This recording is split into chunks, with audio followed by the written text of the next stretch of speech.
എല്ലാവർക്കും ഷാരോൺവ്ലോഗ്സിൻ്റെ പുതിയ വീഡിയോയിലേക്ക് സ്വാഗതം. ഇന്ന് നമ്മൾ വന്നിരിക്കുന്നത് 2023 ഏറ്റവും പുതിയ മോഡലായിട്ടുള്ള സ്പ്ലെൻഡർ എക്സ്റ്റെക്കും കൊണ്ടാണ്. i3 ടെക്നോളജിയൊക്കെയുള്ള ഒരുപാട് കണക്റ്റിവിറ്റി ഫീച്ചേഴ്സൊക്കെ ഉള്ള ഒരു അടിപൊളി വാഹനമാണിത്. സോ ഇന്നത്തെ നമ്മുടെ വീഡിയോ എന്ന് പറയുന്നത് ഈ ഒരു വാഹനത്തെ പറ്റിയുള്ള റിവ്യൂ ആയിരിക്കും. ഏകദേശം എടുത്തിട്ട് 6 മാസമായിട്ടുണ്ട്. അപ്പോൾ ചെറിയൊരു ഓണർഷിപ്പ് റിവ്യൂ കൂടി നമ്മൾ ഈ ഒരു വീഡിയോ ചെയ്യുന്നതായിരിക്കും കേട്ടോ.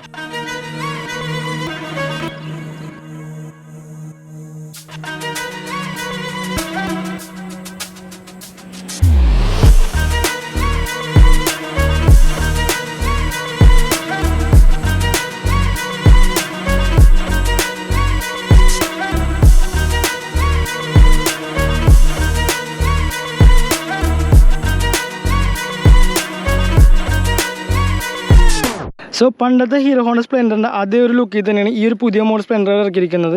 യാതൊരു വ്യത്യാസങ്ങളും ഒറ്റ നോട്ട് നമുക്ക് തോന്നില്ലെങ്കിലും ചെറിയ ചെറിയ വ്യത്യാസങ്ങളൊക്കെ ഈ ഒരു വണ്ടിയിൽ വന്നിട്ടുണ്ട്. അതിൽ എടുത്തു പറയേണ്ടതാണ് ഇതിൻ്റെ ഡിസ്പ്ലേ എന്ന് പറയുന്നത്. ഡിസ്പ്ലേ ഒരുപാട് മാറ്റങ്ങൾ സംഭവിച്ചിട്ടുണ്ട്. മെയിനായിട്ട് എടുത്തു പറയേണ്ട ഒരു കാര്യം ഇതൊരു ഫ്യൂൽ ഇഞ്ചക്ഷൻ വണ്ടിയാണ്. അതിൻ്റെ സ്റ്റിക്കർ കാര്യങ്ങളൊക്കെ ഇവിടെ ഒരു സ്റ്റാമ്പ് ചെയ്തിട്ടുണ്ട്. പിന്നെ അതുപോലെ തന്നെ എക്സ്റ്റെക് എന്താണെന്ന് ഞാൻ പറഞ്ഞു തരട്ടെ എന്താണ്. പിന്നെ i3 ഒരു സ്റ്റിക്കറൊക്കെ ഒട്ടിച്ചിട്ടുണ്ട്. പിന്നെ അതുപോലെ 2 ബ്രേക്ക് ഡ്രം ബ്രേക്ക് തന്നെയാണ് ഇപ്പോഴും വന്നിരിക്കുന്നത്. പഴയ മോഡലൊക്കെ ഡ്രമ്മാണ് ഇപ്പോഴും ഡ്രമ്മിനെ ഉപയോഗിക്കുന്നത്. കാരണം ഒരു 97.2 cc ഈ ഒരു എഞ്ചിന് ഈ ബ്രേക്കൊക്കെ ധാരാളമാണ്. പിന്നെ അതുപോലെ തന്നെ കാര്യമായ മാറ്റങ്ങളൊന്നും ഇല്ലെങ്കിലും കണക്റ്റിവിറ്റി ഫീച്ചേഴ്സ് ഒരുപാടുണ്ട് ഈ വണ്ടിയിൽ. ഇതാണ് i3 ആ ഒരു സ്വിച്ച് എന്ന് പറയുന്നത്. പിന്നെ ഡിസ്പ്ലേയിൽ ഒരുപാട് മാറ്റങ്ങളുണ്ട്. പിന്നെ ഇവിടെയായിട്ട് നിങ്ങൾക്കൊരു ചാർജിങ് പോയിന്റ് കാണാൻ പറ്റും.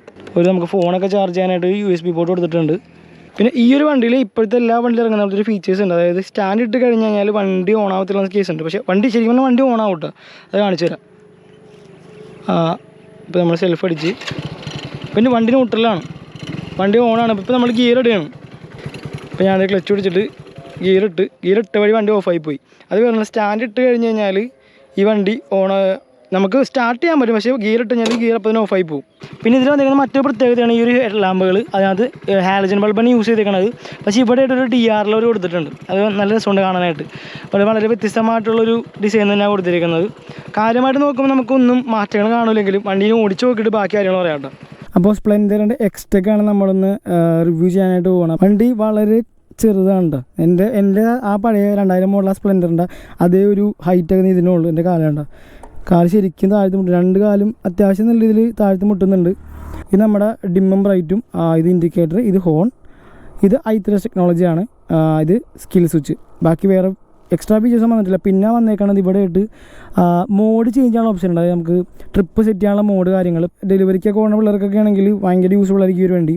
ട്രിപ്പ് പോകുമ്പോഴായാലും നമുക്ക് ഇതിപ്പോൾ ഒരു ഫോൺ ഹോൾഡർ നമ്മൾ സെറ്റ് ചെയ്തിട്ടുണ്ട് ഈ വണ്ടിയുടെ ഓണർ. വണ്ടി ഒന്ന് സ്റ്റാർട്ട് ചെയ്ത് നോക്കാം. അപ്പോൾ നമ്മുടെ ഈ ഒരു ഡിസ്പ്ലേയിൽ ഓഡോമീറ്റർ കാര്യങ്ങളെല്ലാം ഉണ്ട്.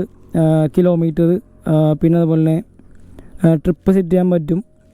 ട്രിപ്പ് Aയും Bയും ഉണ്ട്. 2 മോഡൽ സെറ്റ് ചെയ്യാൻ ഓഡോമീറ്റർ കാണിച്ചിട്ടുണ്ട്. ഇപ്പോൾ ഏകദേശം 4324 കിലോമീറ്റർ ഈ ഒരു വണ്ടി ഓടിയിട്ടുണ്ട്. പിന്നെ എഞ്ചിൻ എന്തെങ്കിലും കംപ്ലയിൻ്റ് ഉണ്ടെങ്കിൽ അതൊക്കെ ഈ ഒരു നോട്ടിഫിക്കേഷനിൽ കാണിക്കും. ഫ്യൂവലിൻ്റെ കാണിക്കും.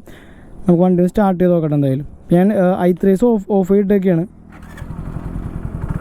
സിമ്പിളായിട്ട് തന്നെ വണ്ടി ഓൺ ആയിട്ടുണ്ട്. ഇതാണ് അപ്പോൾ ഫ്യൂവലിൻ്റെ ഡിസ്പ്ലേ. ഇതാണ് ഇതിപ്പോൾ ഫ്യൂവൽ ഇഞ്ചക്ഷൻ ആയതുകൊണ്ട് തന്നെ നിങ്ങൾക്ക് വേറൊരു കാര്യം ശ്രദ്ധിക്കണമെന്ന് വെച്ച് കഴിഞ്ഞാൽ റിസർവ് ഇല്ല ഈ ഒരു വണ്ടിക്ക്. അപ്പോൾ നമ്മൾ എപ്പോഴും ഒരു 1 ലിറ്റർ 1.5 ലിറ്റർ എപ്പോഴും പെട്രോളിനകത്ത് റിസർവ് ആക്കി ഇടണം എപ്പോഴും. എന്ന് വെച്ച് കഴിഞ്ഞാൽ ഫ്യൂവൽ ഇഞ്ചക്ഷൻ ആയതുകൊണ്ട് തന്നെ ഇഞ്ചക്ടറൊക്കെ ഉള്ളതുകൊണ്ട് വണ്ടി പെട്ടെന്ന് തന്നെ കംപ്ലയിൻ്റ് ആയി പോകാൻ ചാൻസ് ഉണ്ട്. അതുകൊണ്ട് എപ്പോഴും ഈ ഒരു വണ്ടിയിലൊക്കെ എന്ന് പറയുമ്പോൾ ഫ്യൂവൽ ഇഞ്ചക്ഷൻ ആയതുകൊണ്ട് തന്നെ എപ്പോഴും പെട്രോൾ കീപ്പ് ചെയ്യാൻ ശ്രമിക്കും ഈ ഒരു വണ്ടിയിൽ. നമുക്ക് വണ്ടി ഓടിച്ച് നോക്കാം.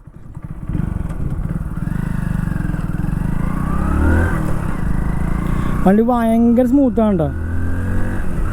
അധികം വൈബ്രേഷൻ കാര്യങ്ങളൊന്നും തന്നെ വണ്ടിക്കില്ല. പേഴ്സണലി വണ്ടി എനിക്ക് ഓടിച്ചിട്ട് ഒരുപാട് ഇഷ്ടപ്പെട്ടു. ഇപ്പോൾ ഒരു ഓഫീസ് യൂസിനൊക്കെ ആണെങ്കിൽ ഭയങ്കര വർത്താണ്. ട്രാഫിക്കിൽ കൂടെ ഒക്കെ സിമ്പിളായിട്ട് എടുത്തുകൊണ്ട് പോകാൻ പറ്റിയ ഒരു വണ്ടി. ഇങ്ങനത്തെ ഒരു ബാഗൊക്കെ വളരെ യൂസ്ഫുള്ളാണ്. നമുക്ക് ഡെയിലി ലൈഫിലൊക്കെ എപ്പോഴും ഇങ്ങനത്തെ ഒരു ബാഗ് തന്നെ യൂസ്ഫുള്ളാണ്. പിന്നെ വണ്ടിയുടെ ലുക്കിനെ കുറിച്ച് അത് ബാധിക്കുമെന്നുള്ളൂ. പക്ഷേ ഇതിപ്പോൾ മെഗാമോട്ട് സാലിവാണ് ഈ വണ്ടി എടുത്തേക്കണേക്കാം. ഇപ്പോൾ ഗ്രിപ്പ് കാര്യങ്ങളൊക്കെ ഈ ഒരു വണ്ടി സെറ്റ് ചെയ്തിട്ടുണ്ട്. ഹാൻഡിലോട് ഗ്രിപ്പൊക്കെ കൊടുത്തിട്ടുണ്ട്. മിറേഴ്സ് എനിക്ക് തോന്നുന്നു വേറെ വെച്ചേക്കണമെന്ന് തോന്നുന്നുണ്ട്. കാരണം സ്പ്ലെൻഡറിന് ഇങ്ങനത്തെ ഒരു മിറർ വരാൻ ചാൻസ് ഇല്ല. സെപ്പറേറ്റ് വെച്ചേക്കണായിരിക്കുള്ളൂ. ഞാനിപ്പോൾ ഈ ഒരു വണ്ടിയിൽ ടോപ്പ് എൻഡ് ജസ്റ്റ് നോക്കിയായിരുന്നു. മാക്സിമം ഒരു 90 അടുത്ത് എനിക്ക് വന്നായിരുന്നു. പക്ഷേ റോഡിൻ്റെ ലിമിറ്റ് കാരണം നമുക്ക് നടന്നില്ല. പിന്നെ ഈ ഒരു റോഡിൽ സ്പീഡ് ലിമിറ്റ് ഒന്നും ഇല്ലാത്തതുകൊണ്ട് കുഴപ്പമില്ല. പേഴ്സണലി എനിക്ക് ഈ വണ്ടി ശരിക്കും ഇഷ്ടപ്പെട്ടിട്ടുണ്ട്. റൈഡിങ് കംഫർട്ട് വളരെ കാരണം സീറ്റ് വളരെ ചെറുതാണ്. അപ്പോൾ നമുക്ക് ഓടിക്കുമ്പോൾ നല്ല ഫീൽ വണ്ടി തരുന്നുണ്ട്. ഇപ്പോൾ ഞാൻ 50-ലാണ് പോയിക്കൊണ്ടിരിക്കുന്നത്. എനിക്ക് പിന്നെ ഈ ഒരു വണ്ടിയിൽ തോന്നിയൊരു കാര്യം എന്ന് പറഞ്ഞു കഴിഞ്ഞാൽ നമ്മളിപ്പോൾ ഒരു 4 സ്പീഡ് ഗിയർ ബോക്സാണ് ഈ വണ്ടി സെറ്റ് ചെയ്തേക്കണത്. അതൊരു 5 സ്പീഡ് ആക്കായിരുന്നു എന്ന് തോന്നുന്നുണ്ട്. കാരണം വെച്ച് കഴിഞ്ഞാൽ വണ്ടിക്ക് ഇനീഷ്യൽ പവർ നല്ലോണം ഉണ്ട്. ബാക്കി പഴയ സ്പ്ലെൻഡർ വെച്ച് നോക്കുമ്പോൾ ഇനീഷ്യൽ പവർ കുറച്ചുകൂടി കൂടുതലാണെന്ന് എനിക്ക് തോന്നുന്നുണ്ട്.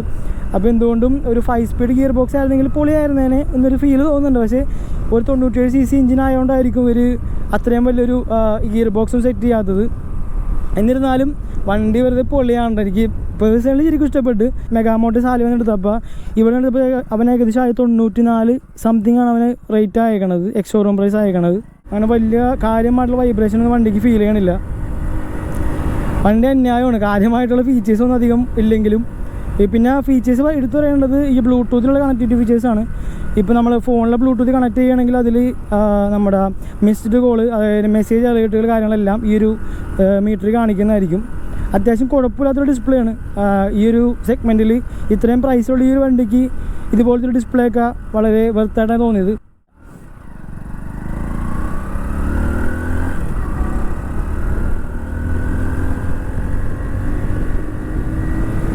തേർഡ് ഗിയറിലാണ് കയറുന്നത്. തേർഡ് ഗിയറിൽ മാക്സിമം 61, 62, 61, 64. തേർഡ് ഗിയറിൽ തന്നെ 70 അടുത്തേക്ക് ഞാൻ കയറ്റിയായിരുന്നു.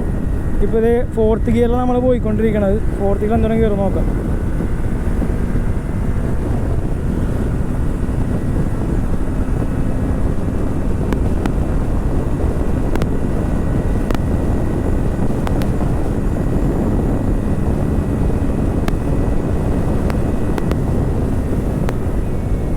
വണ്ടി 90 വരെയും വെറുതെ ഫ്രീ ആയിട്ടാണ് പോണത്. വെറുത്താണ്ട, ഒരു സാധാരണക്കാരനെ നോക്കണ്ട. നിങ്ങൾക്കിപ്പോൾ ട്രിപ്പ് പോകണമെന്നൊക്കെ ആഗ്രഹം ഉണ്ടെങ്കിൽ ഇങ്ങനത്തെ ഒരു വണ്ടിയൊക്കെ എടുക്കുക. സിമ്പിളായിട്ട് ഇപ്പോൾ ബാക്കിൽ പില്ലൻ ഇരുത്തിയാലും ഒരു പക്ഷേ ഈ വണ്ടി ഹൈറ്റൊക്കെ കയറാൻ ചാൻസ് ഉണ്ട്. 0 to 50 എത്ര സെക്കൻഡ് കയറി നോക്കാം.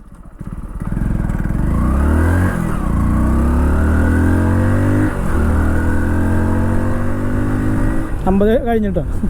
56, 57, 59, 60, 62, 66, 69. വണ്ടി ഒന്നും പറയാനില്ല. എനിക്ക് നെഗറ്റീവായിട്ട് ഒന്നും തോന്നില്ല ഈ വണ്ടിയിൽ. കാരണം ഫുൾ പോസിറ്റീവ്. ഓടിച്ചിട്ട് വിഷയം വണ്ടി. നമ്മളധികമായിട്ട് വണ്ടി ഇത് ചെയ്യാനില്ല. കാരണം എൻ്റെ വണ്ടിയല്ല. നമ്മൾ വിളിച്ചപ്പോൾ തന്നെ ഒരു പയ്യൻ നമുക്ക് വണ്ടി തരാമെന്ന് പറഞ്ഞു. ഏകദേശം അവനിപ്പോൾ എടുത്തിട്ട് 6 മാസമായി വണ്ടി. കുറച്ച് അവൻ പറഞ്ഞത് വണ്ടി ഓടിച്ചപ്പോൾ കാര്യമായിട്ടുള്ള മിസ്റ്റേക്ക് കാര്യങ്ങളൊന്നും വണ്ടിയിലില്ല, ഒരു കംപ്ലൈൻറ്റുകളും വരുന്നില്ല. പക്ഷേ ചെറിയ രീതിയിലൊക്കെ തുരുമ്പ് കാണുന്നുണ്ടെന്ന് പറഞ്ഞു. അതല്ലാണ്ട് ഈ ഒരു വണ്ടിയിൽ വേറെ മിസ്റ്റേക്കുകളൊന്നും അവന് കണ്ടിട്ടില്ല. ഞാനിപ്പോൾ ഇത് കെട്ടി വെച്ചൊക്കെയാണ്. ഈ ഒരു ഫോൺ ഹോൾഡർ ചെറിയ ലൂസ് ഉണ്ട്. അപ്പോൾ അതിൻ്റെ ഒരു സൗണ്ട് ഈ വണ്ടിയിലേക്ക് അടിക്കുന്നുണ്ട്. ഇപ്പോൾ നമ്മൾ i3 ഓണാക്കി ഇട്ടിട്ടുണ്ട്. എന്താണെന്ന് കാണിച്ചു തരാം. ഇപ്പോൾ i3 ലൈറ്റ് കളിഞ്ഞിട്ടുണ്ട്. കുറച്ച് കഴിയുമ്പോൾ വണ്ടി ഓട്ടോമാറ്റിക്കായിട്ട്, അതായത് ട്രാഫിക് സിഗ്നലൊക്കെ ഉണ്ട്, വണ്ടി ഇപ്പോൾ ഓഫായി പോയി. അതായത് ട്രാഫിക് സിഗ്നലൊക്കെ പോയി നിൽക്കുകയാണെങ്കിൽ വണ്ടി ഇങ്ങനെ ഓഫായി പോകും. എൻ്റെ ഓണാകണമെന്നുണ്ടെങ്കിൽ ജസ്റ്റ് വേണ്ട ക്ലച്ച് പിടിച്ച വഴി വണ്ടി ഓണായി. ഇത്ര സിമ്പിളാണ്. അപ്പോൾ i3 ടെക്നോളജി നമുക്ക് ഒരു സിറ്റി റൈഡിനൊക്കെ യൂസ് ചെയ്യുകയാണെങ്കിൽ വളരെ യൂസ്ഫുള്ളായിരിക്കും. ഈ i3 യൂസ് ചെയ്യണം. പിന്നെ ഓഫായി പോയി, പിന്നെ ക്ലച്ച് പിടിച്ച് കഴിഞ്ഞാൽ വണ്ടി ഓണാവും. അപ്പോൾ i3 ഓഫാക്കണമെങ്കിൽ വണ്ടി ഇങ്ങനെ ഓണാക്കി കിടക്കും. അപ്പോൾ നമുക്ക് ഫ്യൂവൽ ലാഭിക്കാൻ പറ്റും. സിഗ്നലൊക്കെ കിടക്കുമ്പോൾ, ട്രാഫിക് സിഗ്നലൊക്കെ കിടക്കുമ്പോൾ ഫ്യൂവലൊക്കെ ലാഭിക്കാനായിട്ട് ഇത് വളരെ വലിയ ടെക്നോളജി തന്നെയാണ്. പിന്നെ ഈ ഒരു വണ്ടിയിൽ വന്നിരിക്കുന്ന ഈ ഒരു ഇൻഡിക്കേറ്റേഴ്സ്, അത് യാതൊരു മാറ്റമില്ല. അതുപോലെ ഹെഡ്ലൈറ്റിൻ്റെ ഇതിനകത്തും യാതൊരു മാറ്റവും സംഭവിച്ചിട്ടില്ല. പിന്നെ ഇവിടെ ഒരു പവർ സ്റ്റാർട്ട് ചെറിയൊരു ബോക്സ് വെച്ചിട്ടുണ്ട്. നമുക്ക് എന്തെങ്കിലും ടൂൾസൊക്കെ വെക്കാനായിട്ട് ഉപയോഗിക്കാം. ഇത് ബാക്കിലുള്ള ഈ ഒരു ബ്രേക്ക് ലൈറ്റ് ആണെങ്കിലും ഇൻഡിക്കേറ്റേഴ്സ് ആണെങ്കിലും ഒക്കെ ആ ഒരു പഴയ മോഡലിൽ തന്നെ. ഷോക്കൊക്കെ അത്യാവശ്യം നല്ല ഇത് വർക്കാം. ഞാൻ ജസ്റ്റ് ഒന്ന് ചെറിയൊരു കട്ടറൊക്കെ ചാടിച്ച് നോക്കിയപ്പോഴും എനിക്ക് യാതൊരു വിധ ജർക്കിങ് ഫീൽ ചെയ്യണം. നല്ല അടിപൊളി ഷോക്ക് അബ്സർ തന്നെ വണ്ടിക്കകത്തുണ്ട്. അപ്പോൾ ഈ ഒരു വണ്ടിയിൽ ഏകദേശം മൈലേജ് എന്ന് പറയുന്നത് ഈ ഒരു വണ്ടി ഓടിച്ചൊരാൾ എറണാകുളംകാരനാണ്. അപ്പോൾ കൊച്ചിയിലിട്ട് ഓടിച്ചിട്ട് അവൻ ഏകദേശം 70ൻ്റെ അടുത്ത് മൈലേജ് ഈ ഒരു വണ്ടി തരുന്നുണ്ട്. നമ്മുടെ ഈ കൊച്ചി പോലത്തെ ഈ ഒരു ഹെവി ട്രാഫിക്കുള്ള ഈ സിറ്റിയിൽ ഓടിച്ചിട്ട് ഈ ഒരു വണ്ടി കിട്ടുന്ന മൈലേജ് എന്ന് പറയുന്നത് 65, 70 മേളിലേക്ക് കിട്ടുന്നുണ്ടെന്ന് പറയുന്നുണ്ട്. അപ്പോൾ സിറ്റി റൈഡിനായാലും ലോങ്ങിനായാലും വളരെ കംഫർട്ടാണ് ഈ ഒരു വണ്ടി. കാരണം ഏറ്റവും അടുത്ത വണ്ടിൻ്റെ സീറ്റാണ്, നല്ല രസമുണ്ട് സീറ്റ്. ഇരുന്ന് ഓടിക്കാൻ ആണെങ്കിൽ ഭയങ്കര കംഫർട്ടാണ്. ബാക്കിലിരിക്കാനായാലും വളരെ കംഫർട്ടാണ്. പിന്നെ നല്ല അത്യാവശ്യം ഹൈറ്റുള്ളൊരു ക്യാരിയറാണ് കൊടുത്തേക്കണം. പിന്നെ സാരി ഗാർഡ് കൊടുത്തിട്ടുണ്ട്, സെൻറ്റർ സ്റ്റാൻഡ് കാര്യങ്ങളൊക്കെ എല്ലാം നോർമൽ വണ്ടിയിലുള്ള കാര്യങ്ങൾ തന്നെയാണ്. പിന്നെ ഈ ഒരു വണ്ടിയിൽ കണ്ട നെഗറ്റീവാണ് ഇതുണ്ടോ, ഈ ഒരു വയറിംഗ് കിറ്റൊക്കെ ഇവർ ഇൻസുലേഷൻ അടിച്ചേക്കണത്. ഇൻസുലേഷൻ അടിച്ച് വെച്ചേക്കണതാണ്. ഇത്രയും ഒരു വണ്ടി പുതിയൊരു വണ്ടി ഇറക്കുമ്പോഴേക്കാണ് ഇൻസുലേഷനൊക്കെ പൊളിഞ്ഞു തുടങ്ങി. ഇവിടെ വണ്ടി തന്നപ്പോൾ അവർ അങ്ങനെ ചെയ്ത് തന്നേച്ചത്. പിന്നെ തുരുമ്പ് കാരണമൊക്കെ നല്ലോണം കൊടുക്കണത്. ഇവിടെ ശ്രദ്ധിച്ചാൽ കാണാം, ഇവിടെയൊക്കെ തുരുമ്പ് വന്നിട്ടുണ്ട്. ഇവിടെ കാരിയറിൻ്റെ ഈ ഭാഗത്താണെങ്കിലും ഈ ഒരു വെൽഡിങ് ഭാഗത്തൊക്കെ തുരുമ്പ് കയറിയിട്ടുണ്ട്. അപ്പോൾ എന്തുകൊണ്ടും വണ്ടി എടുക്കുന്ന ആൾക്ക് വെറുത്തായിരിക്കും. 1 ലക്ഷം രൂപ താഴെ ഇത്രയും ബ്യൂട്ടിഫുൾ ആയിട്ടുള്ള ലുക്കിലുള്ളൊരു വണ്ടി, ഇത്രയും ഭംഗിയുള്ളൊരു വണ്ടി എനിക്ക് ഞാൻ കണ്ടിട്ടില്ല. ബാക്കിയുള്ള വണ്ടികളൊക്കെ വെച്ച് നോക്കുമ്പോൾ സ്പ്ലെൻഡർ എന്ന് പറയുന്ന വാഹനത്തിന് ഒരു പ്രത്യേക ഭംഗി തന്നെയാണ്. ഇത്രയും കൊല്ലം 94 പ്രൊഡക്ഷൻ ആരംഭിച്ചിട്ട് ഒരു മാസം ഏകദേശം 2 ലക്ഷം അടുത്ത യൂണിറ്റ് വരെയും ഈ ഒരു സ്പ്ലെൻഡർ ബൈക്കുകൾ വിറ്റ് പോകുന്നുണ്ടെന്നാണ് പറയുന്നത്. ഇപ്പോഴും നിലവിൽ റെക്കോർഡ് എടുക്കുന്ന സ്പ്ലെൻഡറിൻ്റെ സെയിൽ തന്നെയാണ്. അപ്പോൾ എന്തുകൊണ്ടും ഈ വണ്ടി പിടിച്ചിരിക്കുന്നതിന് കാരണം വെച്ചാൽ ഇതിൻ്റെ ലുക്ക് കാര്യങ്ങളൊക്കെ ആ ഒരു പഴയ ആ ഒരു ഫീൽ ഇപ്പോഴും നിലനിർത്തിക്കൊണ്ട് അവർ പോകുന്നുണ്ട്.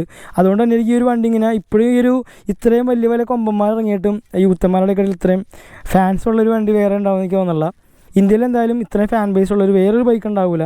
അതിനൊറ്റ പേരുള്ളൂ, ഹീറോ ഹോണ്ട സ്പ്ലെൻഡർ എന്ന് തന്നെ അതിൻ്റെ പേര്. സോ ഗായ്സ്, സ്പ്ലെൻഡർ എക്സ്റ്റെക്കിനെ കുറിച്ചുള്ള ഈ ഒരു വീഡിയോ ഇവിടെ അവസാനിക്കണതാണ്. സോ നിങ്ങൾക്ക് ഈ ഒരു വീഡിയോ ഇഷ്ടപ്പെടുകയും തീർച്ചയായിട്ടും നമ്മുടെ ഈ വീഡിയോ ലൈക്ക് ചെയ്യുക. പിന്നെ നമ്മുടെ ചാനൽ ആദ്യമായിട്ട് കാണണമെങ്കിൽ സബ്സ്ക്രൈബ് ചെയ്യാൻ മറക്കരുത്. തൊട്ടടുത്ത ബെല്ലൈക്കണൊക്കെ അമർത്തിട്ടേക്കുക. അപ്പോൾ ഇനിയും നമ്മൾ നല്ല നല്ല വീഡിയോസൊക്കെ അപ്ലോഡ് ചെയ്യും. അപ്പോൾ അതൊക്കെ ഒന്ന് കാണാൻ ശ്രമിക്കുക.